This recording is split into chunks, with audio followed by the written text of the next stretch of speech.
တရုတ်နိုင်ငံကဂျင်းထည့်ပြီးရောင်းနေတဲ့ဒီလိုလေထိုးအိမ်တွေကိုလုံးဝမဝယ်မိစေနဲ့ပရိသတ်တို့နောင်နာအကြီးအကျယ်ရသွားပါလိမ့်မယ်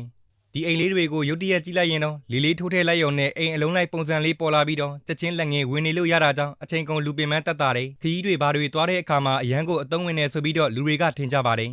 အဲ့ဒါကလည်းမှန်ပါတယ်ကိုကခီးတွေထွက်တဲ့အခါမှာညဘက်အိတ်ဆက်တဲ့အခါမျိုးဒါမှမဟုတ်လုံလုံကျုံကျုံနားနေခြင်းတဲ့အခါမျိုးမှာတဲတွေထိုးရတာတန့်တွေထောင်ရတာထက်အခုလိုမျိုးလေထိုးအိမ်လေးကပို့ပြီးတော့အသုံးဝင်မှာဖြစ်ပါတယ်ဒါပေမဲ့စိုးကျိုးကဘာလဲဆိုရင်ဒီအိမ်တွေကအလေးချိန်လုံးဝမရှိတာကြောင့်အထဲကိုလူတွေဝင်နေမယ်ဆိုရင်တောင်မှလေခက်ပြင်းပြင်းတိုက်တဲ့အခါဟိုးအဝေးကြီးကိုလွင့်ပါသွားနိုင်လို့ပါ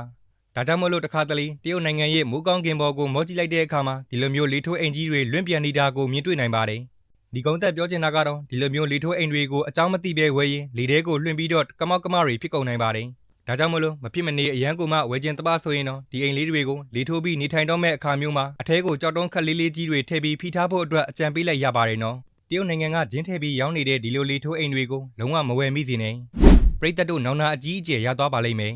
ဒီအိမ်လေးတွေကိုရုတ်တရက်ကြည့်လိုက်ရင်တော့လေလေးထိုးထည့်လိုက်ရုံနဲ့အိမ်အလုံးလိုက်ပုံစံလေးပေါ်လာပြီးတော့ချက်ချင်းလက်ငယ်ဝင်နေလို့ရတာကြောင့်အချိန်ကုန်လူပင်ပန်းတက်တာတွေခရီးတွေဘာတွေသွားတဲ့အခါမှာအရန်ကိုအသုံးဝင်နေဆိုပြီးတော့လူတွေကထင်ကြပါတယ်အဲ့ဒါကလည်းမှန်ပါတယ်ကိုကခီးတွေထွက်တဲ့အခါမှာညဘက်အိတ်ဆက်တဲ့အခါမျိုးဒါမှမဟုတ်လုံလုံကျုံကျုံနားနေခြင်းတဲ့အခါမျိုးမှာတဲတွေထိုးရတာတန့်တွေထောင်ရတာထက်အခုလိုမျိုးလေထိုးအိမ်လေးကပို့ပြီးတော့အသုံးဝင်မှာဖြစ်ပါတယ်ဒါပေမဲ့စိုးကျိုးကဘာလဲဆိုရင်ဒီအိမ်တွေကအလေးချိန်လုံးဝမရှိတာကြောင့်အထဲကိုလူတွေဝင်နေမယ်ဆိုရင်တောင်မှလေခက်ပြင်းပြင်းတိုက်တဲ့အခါဟိုးအဝေးကြီးကိုလွင့်ပါသွားနိုင်လို့ပါဒါကြောင့်မို့လို့တခါတလေတရုတ်နိုင်ငံရဲ့မိုးကောင်းကင်ပေါ်ကိုမော့ကြည့်လိုက်တဲ့အခါမှာဒီလိုမျိုးလေထိုးအိမ်ကြီးတွေလွင့်ပြန်နေတာကိုမြင်တွေ့နိုင်ပါတယ်ဒီကုန်းသက်ပြောချင်တာကတော့ဒီလိုမျိုးလေထိုးအိမ်တွေကိုအကြောင်းမသိပဲဝယ်ရင်လေထဲကိုလွှင့်ပြီးတော့ကမောက်ကမတွေဖြစ်ကုန်နိုင်ပါတယ်ဒါကြောင့်မလို့မဖြစ်မနေအရန်ကိုမှဝယ်ခြင်းတပဆိုရင်တော့ဒီအိမ်လေးတွေကိုလေထိုးပြီးနေထိုင်တော့မဲ့အခါမျိုးမှာအထဲကိုကြောက်တုံးခက်လေးလေးကြီးတွေထည့်ပြီးဖိထားဖို့အတွက်အကြံပေးလိုက်ရပါတယ်နော်